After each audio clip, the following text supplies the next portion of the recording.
é solidária.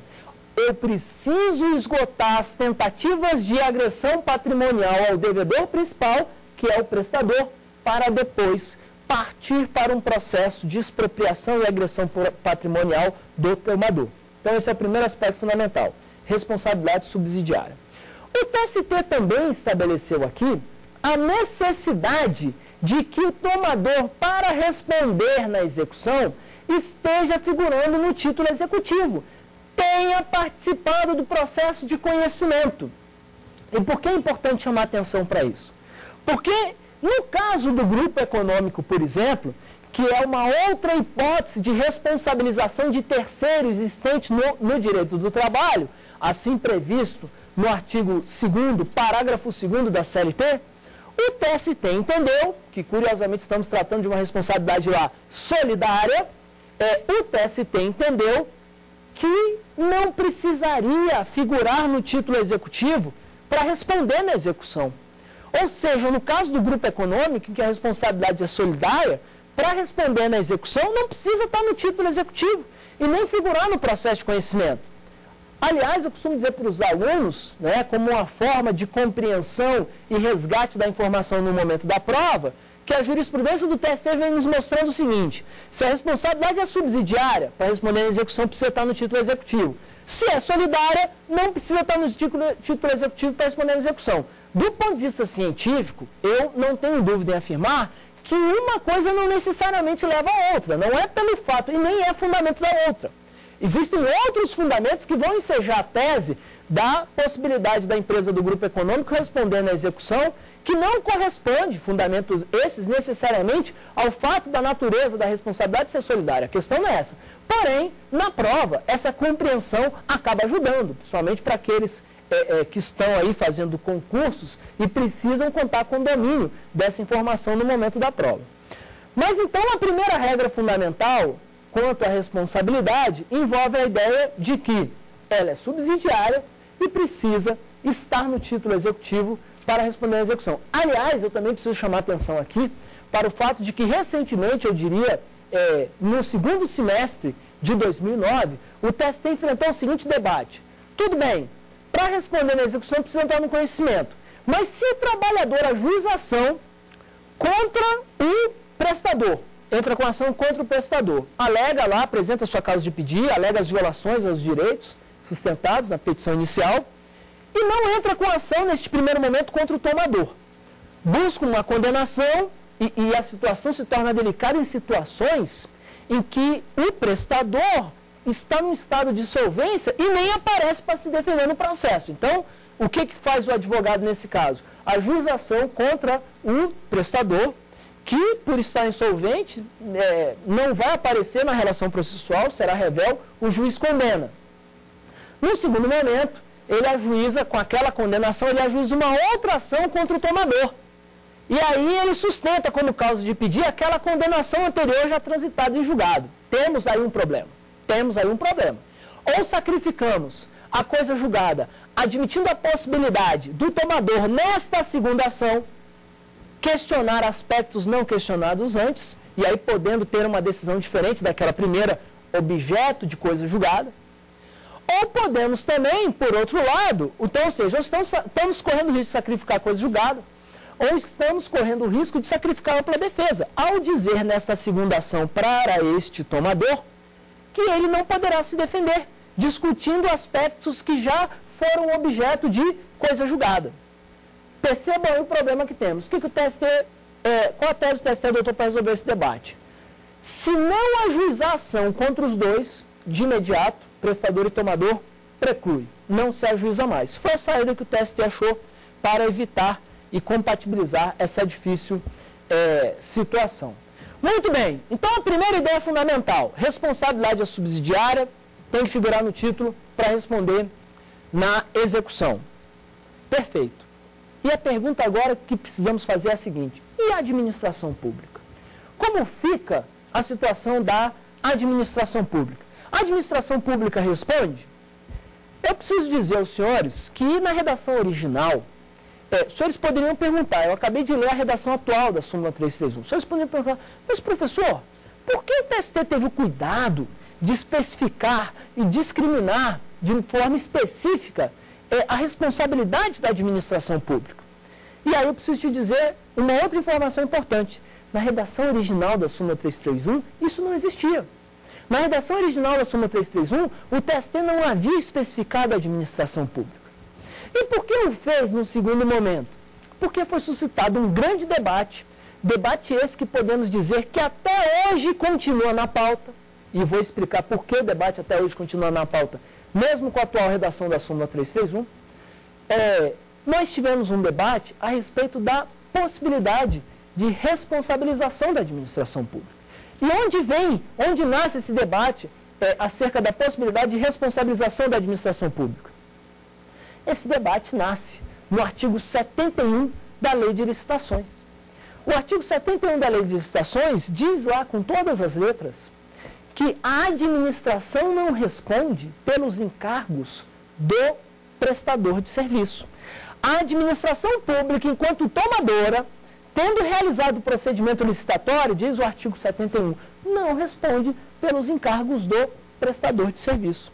Esta regra seria um empecilho à responsabilização da administração, no caso da terceirização. E, aliás, esse problema da responsabilização da administração é um problema muito delicado. O que eu quero dizer com isso? Muitos governos colocavam como a solução para todos os problemas do gasto público, do dito inchaço da máquina pública, da gestão pública, a terceirização. A terceirização como a solução milagrosa que vai resolver todos os problemas da administração. E temos, do ponto de vista da gestão pública, do gasto público e da responsabilidade fiscal, um problema muito sério aí. Porque muitas vezes a conta da terceirização, e eu digo isso como juiz do trabalho, vendo o dia a dia das ações que são ajuizadas nos vários âmbitos da administração pública, do Distrito Federal, enfim, e principalmente no âmbito, no âmbito da União, né? Naturalmente que tem se percebido de alguns anos para cá uma redução sensível dessa quantidade de ações, talvez da redução das terceirizações no âmbito da União, mas o fato é que há uma conta não sendo muito bem feita, pelo menos na minha visão, a respeito de quanto custa, na verdade, a terceirização. Por quê? Porque o custo da terceirização, muitas vezes, não é aquilo apenas que se paga para o prestador, conforme ajustado no contrato administrativo.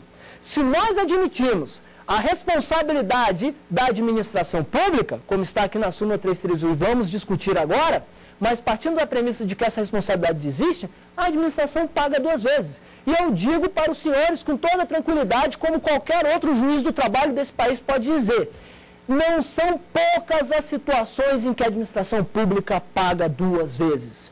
E sabe-se lá se algum gestor público nesse país sabe o tamanho da verdadeira fatura da terceirização. Fatura essa que tem embutido o gasto com o contrato administrativo firmado com o prestador e cumprido e o gasto com o pagamento dos direitos trabalhistas que não foram adimplidos, aliás, tendo submetido um trabalhador à necessidade de ajuizar uma ação para ir buscar seus direitos judicialmente. No caso da União, no âmbito federal, eu diria, esse custo ele é ainda maior, porque temos que embutir nessa conta o gasto que se teve com a ação judicial, que é Poder Judiciário da União, a Justiça do Trabalho é custeada com recursos da União. Muito bem, mas voltando aqui ao debate do artigo 71 da Lei de Licitações. Então, a grande discussão era, como pode a administração ser responsabilizada se o administrador público, ou melhor, se o artigo 71 da Lei de Licitações exclui a responsabilidade? E foi esse o debate que o TST teve que enfrentar. E qual foi a compreensão do TST? O TST entendeu que a administração pública deve sim ser responsabilizada. E com base em que o TST, com base em qual fundamento o TST estabeleceu essa tese? Com base na compreensão de que o fundamento de responsabilização do tomador é um fundamento de responsabilidade civil. O tomador é responsabilizado por culpa invigilando, porque não fiscalizou o adimplemento dos direitos trabalhistas que tem de titularidade daquele que lhe presta serviço. Então, por conta dessa ideia da culpa invigilando e da culpa inerigendo, a administração seria responsabilizada. E o artigo 37, parágrafo 6º da Constituição, que traz a regra de responsabilidade civil do Estado, pensou o TST, não permite que a norma infraconstitucional exclua a administração pública da sua responsabilidade civil. Portanto, o fundamento que legitimou a tese de responsabilização da administração pública, mesmo diante do disposto do artigo 71 da Lei de Licitações, foi a ideia de que se trata de uma questão de responsabilidade civil do Estado, que se encontra no plano constitucional, assim previsto no artigo 37, parágrafo 6º da Constituição. Mas há um detalhe esse, muitas vezes sustentados pelos defensores da Fazenda Pública, né? E eu digo isso porque já tive a oportunidade de trabalhar e sustentar essa tese quando, antes de ingressar na carreira de magistrado, fui defensor da Fazenda Pública, tendo assim atuado como, num primeiro momento, procurador de Estado, defendendo a Fazenda Pública Estadual, e num segundo momento, quando ingressei na carreira da Advocacia Geral da União, exercendo o cargo de advogado da União, também sustentando essa tese, enquanto defensor da União. E o que se coloca, em termos de fundamentação contrária à tese adotada pelo TST, é de que, na verdade, a responsabilidade aí seria uma responsabilidade por ato omissivo, culpem vigilando, e não por ato comissivo. E, nesse sentido, a responsabilidade civil por ato omissivo, segundo o próprio Supremo Tribunal Federal vem se posicionando, ela é subjetiva. E a grande verdade é que, se fizermos uma leitura do inciso 4º da súmula 331, à luz dos conceitos que envolvem a responsabilidade civil do Estado, correspondendo à responsabilidade subjetiva, nós tivemos toda uma evolução em termos de responsabilidade civil do Estado, responsabilidade subjetiva, e dentro da responsabilidade objetiva, a responsabilidade administrativa objetiva, no seu sentido mais tradicional, e a teoria do risco integral. Então, há quem entenda que o TST teria, na verdade, adotado a teoria do risco integral, na medida em que não teria deixado espaço para que a administração demonstrasse a ausência de culpa. De modo que esses são os fundamentos que vão justificar a tese de que a súmula 331, no seu inciso 4º, ao responsabilizar a administração pública, seria incompatível com o próprio texto constitucional e a lógica da responsabilidade civil do Estado. Só que o problema é que, mas mesmo assim, mesmo diante dessa tese, o TST mantém a sua jurisprudência e a súmula 331, inciso 4º, lá está consolidada. E muitas vezes, quando a Fazenda Pública tenta ir até o Supremo Tribunal Federal, por meio do recurso extraordinário contra as decisões do TST, havia uma dificuldade. Por quê? Porque pela súmula 333 do TST, se o recurso de revista, perceba o seguinte, e aí entramos num conceito processual importante apenas para contextualizar o esclarecimento que eu vou dar. O recurso de revista, que é um recurso de natureza extraordinária, previsto no processo do trabalho, ele tem como um de seus requisitos, um requisito negativo, assim previsto na súmula 333 do TST, a ausência de jurisprudência simulada em sentido contrário. Ou seja, se houver uma súmula ou orientação jurisprudencial contrária à tese sustentada no recurso de revista, significa dizer que falta um requisito de admissibilidade. Faltando um requisito de admissibilidade, esse recurso não será conhecido. E se o recurso de revista não é conhecido, o ataque a essa decisão do TST envolve um ataque ao conhecimento. E quando falamos em conhecimento de recurso, naturalmente estamos falando de matéria processual. Ou seja, é um debate que não entra no plano constitucional e fica